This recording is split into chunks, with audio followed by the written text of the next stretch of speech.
Hey, what's up, guys? This is Reggie. You're probably going to hear a little bit different of a volume when it comes to the mic because I am recording you guys actually on StreamYard, which this is going to be released a little bit later. And then I'm also recording on the actual Podbean application, which is where I currently reside. And I haven't done a live.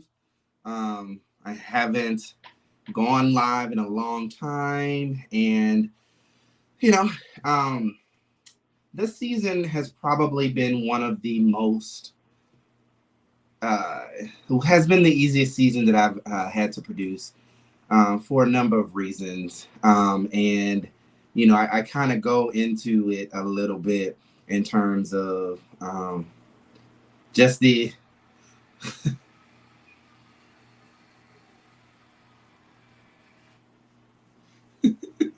just a little bit of that. We're also gonna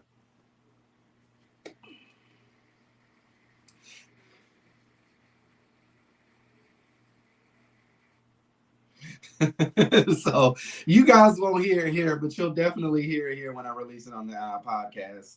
But it was applause and cheering that I did. But this episode or this season has been probably the most easiest season so far. I'm a little bit nervous, and it's because I've been out of the game. Not out of the game. That's not correct.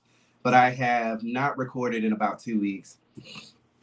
I wanted to let the Crafty Notary episode breathe a little bit, and then also took some time off. I was supposed to record last week, but just with the way things have been going with the business, I just really hadn't had an opportunity to do it. So fortunately, can say that I've been busy on the business front when it comes to um, the notary aspect of it and the loan signing agent aspect of it, which I'm going to talk to you guys about too. But so I kind of had to put the podcast on the back burner just a tad, not a lot, but so sometimes you got to do that. I'm trying to be clever with doing the edits and all that other stuff here, but y'all know I'm still learning Podbean. I hadn't recorded enough to be able to do it. I was gonna record on Audacity because I feel like Audacity does a better job of recording your audio when it comes to voice. And I just wanted to kind of beef it up a little bit, but it just wasn't happening. But the reason why I'm so nervous is because I don't know.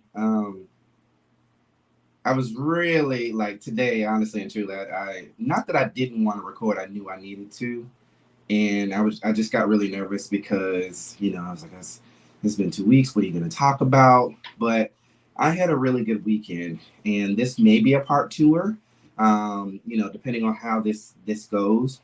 But it had a lot of good things that have happened in the last few weeks, and I definitely need to catch you guys up on that. And at the end of the day, it's been eventful.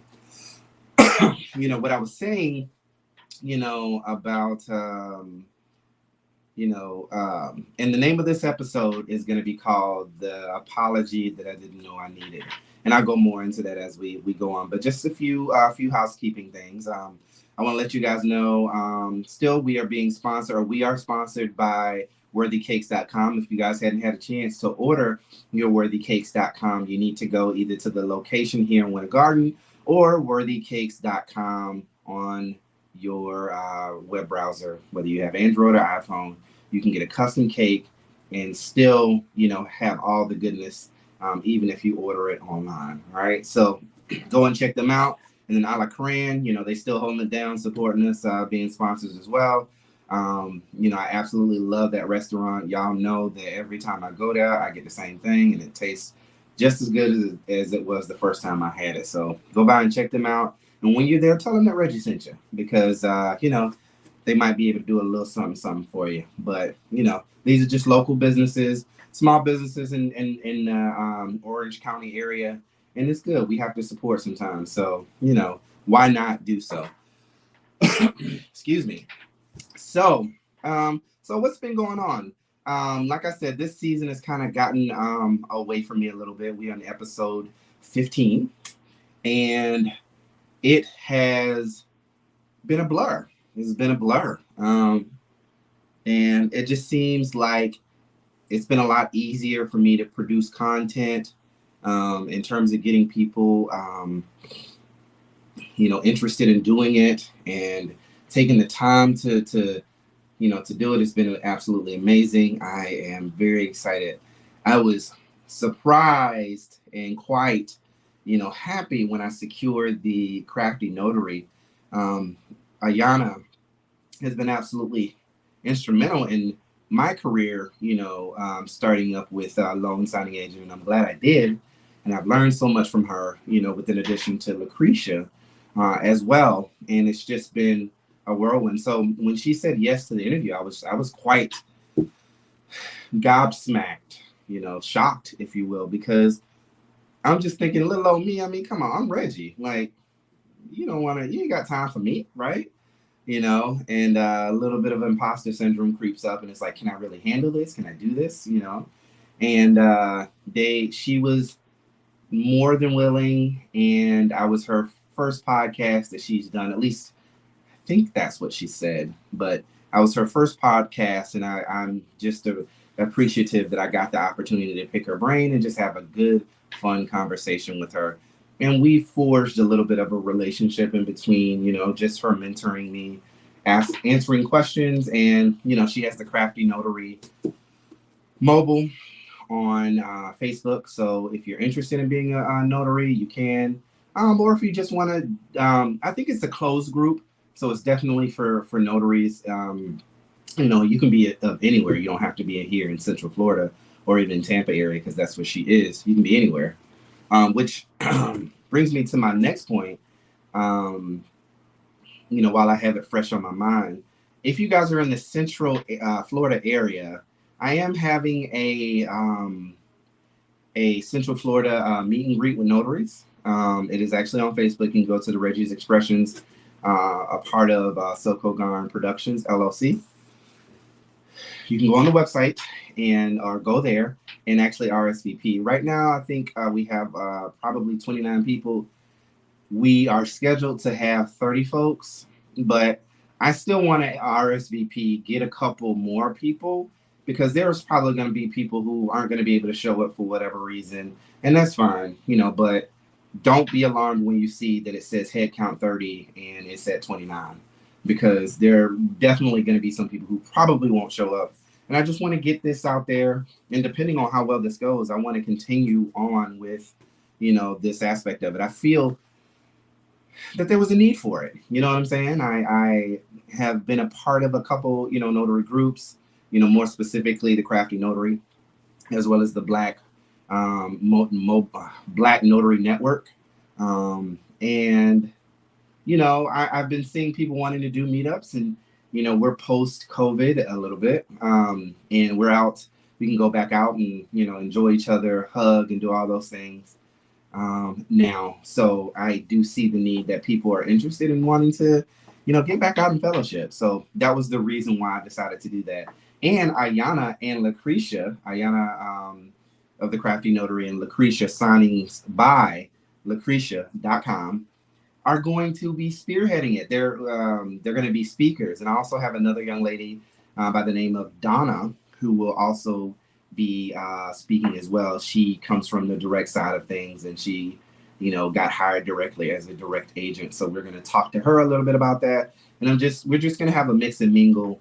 Refreshments are, going to be available, and I'm taking it upon myself. I am not at all looking for any compensation at all. This is something that I want to do, clearly, to just create bonds and create relationships, that will go beyond just the initial meeting, So that is my plan, and I'm praying that it goes well. If I haven't said it already, it is June 11th at 12 p.m. at VentureX Studios. Like I said, all of that information is going to be on Facebook. Go on there, write the information down, send it to your friends who are notaries, or people who are even interested in becoming notaries can also attend to. All right. But yeah, she was at a drop of a dime. She was just like, yeah, absolutely, why not? And I was able to secure the interview, and it has been my most successful episode so far. So shout out to Ayana, and she's obviously serving in her purpose because she's getting a lot of great feedback. That I am excited to see. So the loan signing has been absolutely amazing, guys. To put it in perspective, the end of March I had 4 signings. The first week of March I had another 4, or another 2, which put me at 6. And then 1 week I had 6 signings. Another week I had 7 signings. Another week I had another 7 signings. So all in all, in the month of April, I ended with 23. My goal was initially 8, and then 15, and then 20, and I got 23. I had a stretch goal of 25. So if I had hit that, that would have been great. But I started at 8. And first week I was like, nah, I could have just stopped at 8 and, just let that have been the case and not really challenged myself. But it, I just wanted to continue to push. And your boy has been busy, man. He has been booked and blessed.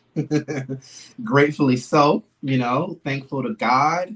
My spirituality, I think, is super strong after experiencing what I've experienced over in the last 30 days. If I didn't believe in a higher power before, I definitely believe in it now, because everything I prayed for, I asked for, in the universe, it has been given to me. And I'm just so thankful about that. So, got a lot of experience.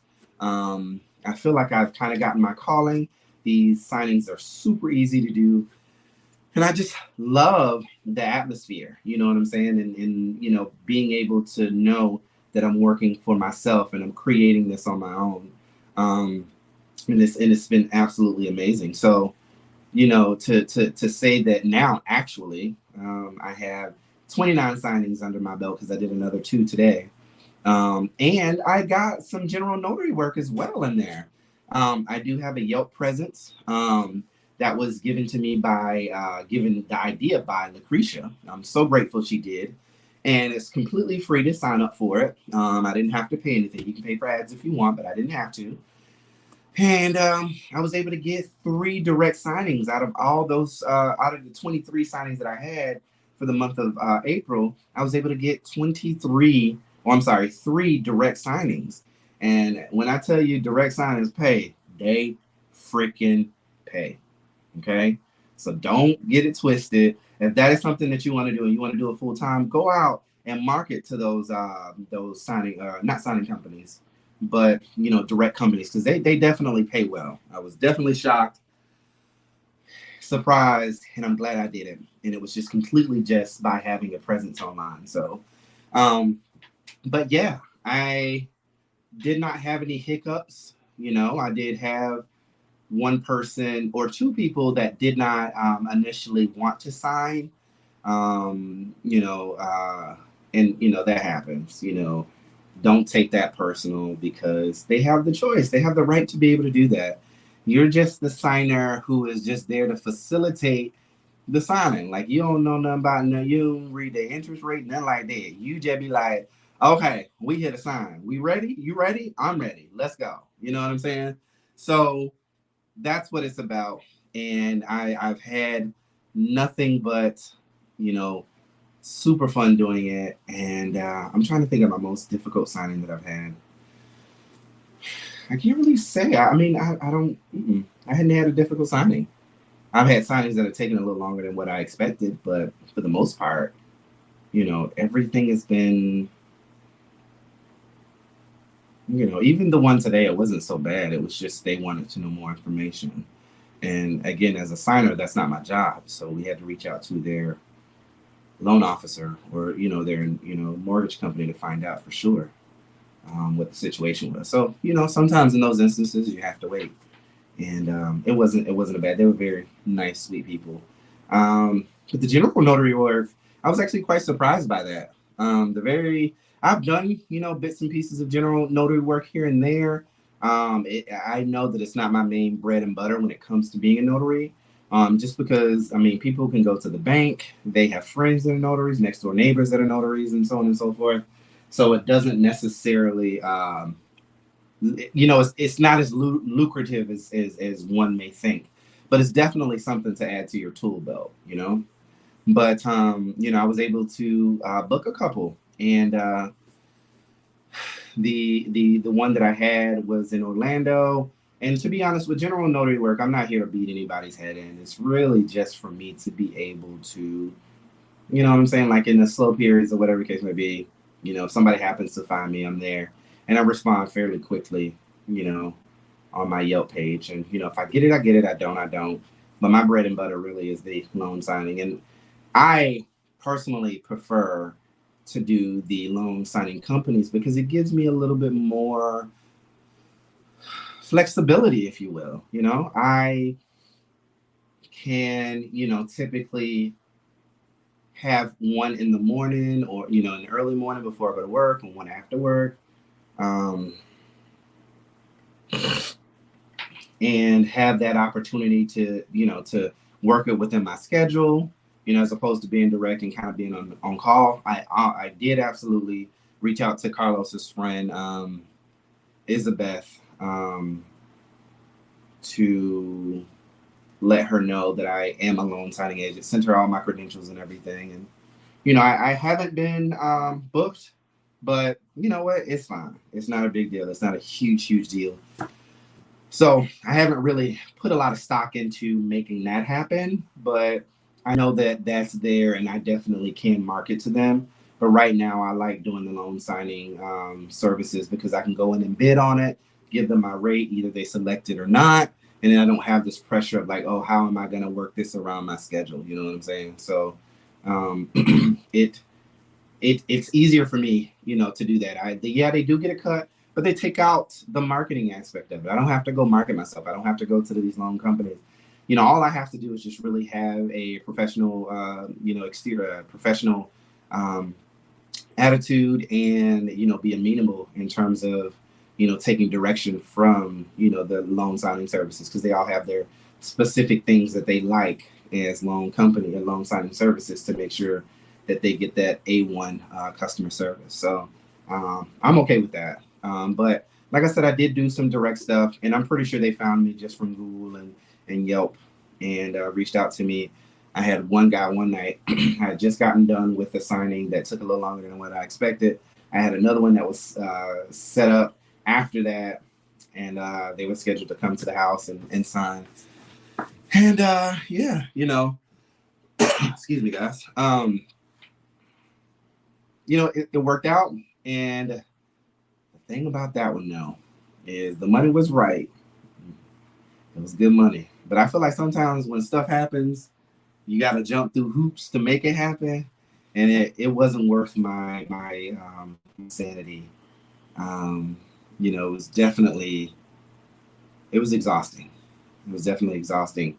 But I got it. I got it through. I had another general notary work, which I made some pretty significant coins on. I was actually very happy. But it was out there in the boonies. And when I mean the boonies, it's like Jeepers Creepers type shit. Like, it was scary. I was like, I took my husband with me. I was like, Carlos, come on, let's go. Don't talk to nobody, okay? Let's make this. So, and she turned out to be really sweet, and I actually got that check today, so I was really happy. Deposited that straight into the banking account, and I was really happy to be able to do that. So that was fun. And I just had a lot of experiences where I met with people. I give them my cards. I took Polk County off of my list, even though I did do one in Davenport. I took them off of my list because it's just too far. Davenport is actually not that bad, but if you have to get on I-4 to get to Davenport, it's going to take an hour plus, because no matter what time of day, that section of I-4, when you get off of 429, for those of you familiar with Florida or Central Florida area, 429, it's a nightmare. It literally took me 20 minutes, probably more, to get from mile marker 1 to the exit to get to I-4 to go towards Davenport. I was late for my appointment. I was quite the hot because I left an hour before. I left at 6. and I got there at like 7:30. Oh, it's crazy. But it's what you do. I do have a signing tomorrow, which will be my 30th signing. I'm gonna try to see if I can square another one, but I wasn't able to do so. So, but I have all day tomorrow to be able to snag something. A little something, something, something. But yeah, so that's been going well. Really excited about that, and I'm just floored that it has taken on a life of itself. And I've really truly reached the level of exhaustion. I know that's a word that I just made up, but it was worth it. It felt good to be able to you know to play that out, and I'm hoping that this month is a lot like that too, because we need to get our bathroom redone. You know what I'm saying? We want to get some new tiles, update it a little bit, and make that happen. So Juan is doing absolutely great. He's, doing his thing. He is a sweet boy, but he's every bit of a 22-year-old. And, I want to, invoke some wisdom in him, but I have to understand that he needs to learn on his own too. And I can honestly and truly tell you guys that I love that kid. Like, it is beyond, is it a deeper, it's deeper than just responsibility for somebody that's living in your house. It's unexplainable, and I can see what people mean now when they say when you have your first kid, how that's going to be, and it just changes things. Even though I didn't birth him, he's not my physical son. I can definitely tell that transformation has happened, and I'm just glad. So I just want to continue to see him thrive, and continue to do what he has to do. He's still in survival mode, understandably so, but I'm really trying to teach him the understanding that life is hard, but it ain't always hard, and you work hard to play hard. So he's definitely been an enhancement to our family, and I'm just so proud of him and what he's doing and what he's learning. He hadn't learned a lot of Spanish yet or English yet, but because the this is not no disrespect or any shade, but definitely America, when it comes to Spanish speaking, has definitely it's a lot more prominent. So it's a little bit more difficult for them to learn English, because they really have Spanish at almost at every corner, as opposed to being left to their own devices and having to learn as much. They don't necessarily have to. And also, he's only been here 3 months, so I ain't really tripping. You know what I'm saying? He's doing his thing. So, shout out to that young man, and keep praying for him. And thank you guys for all of the support and love. And I'm just enamored with how receptive you guys were to the story, and it has definitely been motivating, and definitely been it's been overwhelmingly great to hear y'all responses and just being accepting. Even my dad, my family over this weekend, which I'm about to go in here. I know I teased it earlier. They were even happy to, congratulate us on expanding our family in that way. So it was awesome. So I'm not going to keep y'all in the dark. As I said in the very beginning, the name of this episode is going to be The Apology I Didn't Know I Needed. I want to go ahead and tell the story. And, at 30 minutes, we're going to cut this off, I think, maybe a little bit after. So if I don't get into it fully, just know that there's going to be a part 2. All right. But basically, you guys know a little bit about the story about, me being somewhat estranged with my siblings. And my grandmother turned 99 over the weekend. And, a few weeks ago, my dad let me in on, them having no, it was actually a little bit longer than that. He let me in on letting me know that the family was going to actually do a family reunion of sorts. And this, would have marked a very monumental circumstance, because my one aunt, which was my second, aunt, or second aunt and uncle that has passed away in October. And the last child that my grandmother lost was in 1984. So I guess, I mean, not monumental, but it was definitely, yes, it was monumental because she turned 99. And then it was, a little sad of sorts because, um, my aunt, not being there, her presence was definitely, missed in the midst of it because she was such a big role in in the family planning and being the oldest child. So it was definitely a loss, for sure. But so initially we planned to take Juan, but unfortunately he wasn't able to come, and so I planned on it being me and my husband. Our intention was to go to Albany, for the reunion, and then we were going to go to Atlanta, but that didn't necessarily work out the way that I wanted it to. No, nothing bad. It's just my friend who definitely needed a vacation, went down to Jacksonville, so we crossed each other. But we ended up just going to Albany and then coming back. But anyway, I was nervous because my sister and I hadn't talked in over a year. So I knew, my dad had been forcing that idea of us reconciling for a while. And I really didn't know how I felt about it.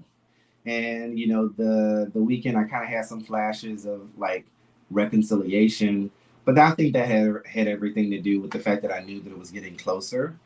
So I kind of had that at the top of mind, but I hadn't really like fully played out in my head how, what that would look like.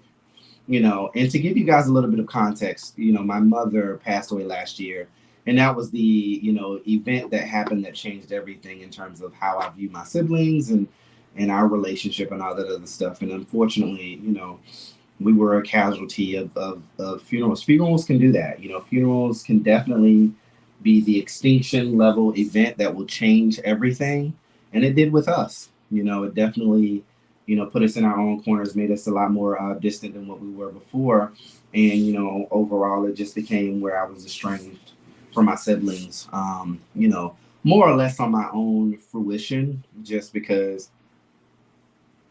I don't really want to go back and rehash it, y'all. It still makes me feel some type of way. But anyway, I see all that to say, so I knew, the confrontation of sorts was gonna happen, and I started to get nervous on my way there.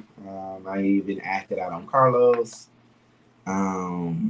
before, and it was just one of them. It was crazy. So, that was at the top of my mind, and then seeing people that I hadn't seen in so many years. Because with my family, I had kind of gotten so tired of like, with family reunions sometimes, my family's so big, but we haven't been like super, super close. I don't really know I know my cousins. I know the ones that I kind of grew up with and I identified with and I was close to. But other than that, I don't really know anybody else. I know them in terms of names and faces, but we're not super close. And every year we have this whole ordeal of, well, we gonna keep in touch. What's your phone number? What's your phone? And I wasn't trying to hear that. So it was about to get 3 or 4 years after or before the pandemic that I wasn't going. And then the pandemic happened, and we didn't have it in 2020. They had drive by, I think, in 2021. And then my aunt passed away, so it was necessary and needed for us to have one. So I decided to show my presence, and I was already in my head about that. And my dad kept pressuring me, saying that, I can't force you to do it, but y'all need to do that. Y'all need to work it out. Because that thing you need is for something to happen. And this is my philosophy. I don't want death to force me to do something I'm not ready to do. I mean, I'm not a grudge. I guess I'm being honest with myself. If I am being honest, it does take time for me to get over things, right? I mean, this example being the case. And, he just kept pushing me to say something. And, she wished me a happy birthday. And there have been a couple of times that I reached out to her and she had me blocked. I was on a block list, so I couldn't call her. And, it just kind of, made me feel all over again, like, what is she upset about? You know, I kept going back and forth, you know, about why she's doing this to me when I feel like it wasn't valid. And, you know, just a really sticky and just a place you don't really want to be if you're trying to forgive somebody. You want to get to the place of forgiving, you know, having to rehash, like, you know, the whole idea again. So my dad had already planted that in my head, and my husband was like, I want to go to the family reunion because I want to go. And he also wanted us to reconcile too. So when I got there, that's where we started. And, you know, it was overwhelming to see because it was a lot of folks there. And y'all know Georgia heat. It was hot. And I was not ready. And you know, it was quite overwhelming. And then I had a therapy appointment and a whole bunch of other stuff. But we are at 30 minutes and 17 seconds. I told y'all this was going to be a part tour. So I'm going to go ahead and end it here and tell you guys thank you so much for listening. I appreciate everything. Be on the lookout for episode 2. I am going to be going into, you know, more detail about, you know, what happened and, you know, get more into specifics about, you know, the apology I didn't know I needed. So thank you guys so much for everything. I appreciate it. I'm glad to be back. I'm glad I came back.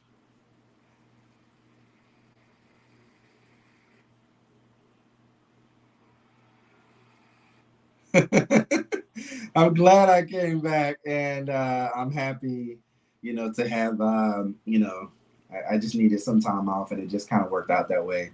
So thank you guys all for everything, and I will see you guys next week for the second part of the apology I didn't know I needed. All right, and I'm gonna jump right into it next week too. I'm gonna go right into it because you know I owe that to you guys. So enjoy the rest of your day. Thank you so much for everything. Again, you can find me at REGGEE apostrophe S Expressions on Facebook and YouTube. And you can find me at Reggie's Expressions, REGGEE S _expressions on Instagram. All right, guys, enjoy the rest of your day. Peace.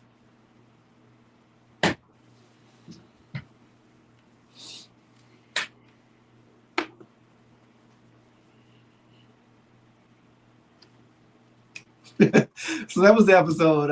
That's episode 1.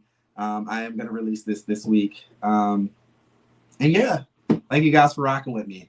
I wanted to give you a little bit of visual element. You didn't see me looking over here too much because I was in here, but it's pretty much the same thing. It's going to have, it's going to be fun. So thank you guys so much for listening, and I will check in with y'all a little bit later. Have a good rest of your night. Peace.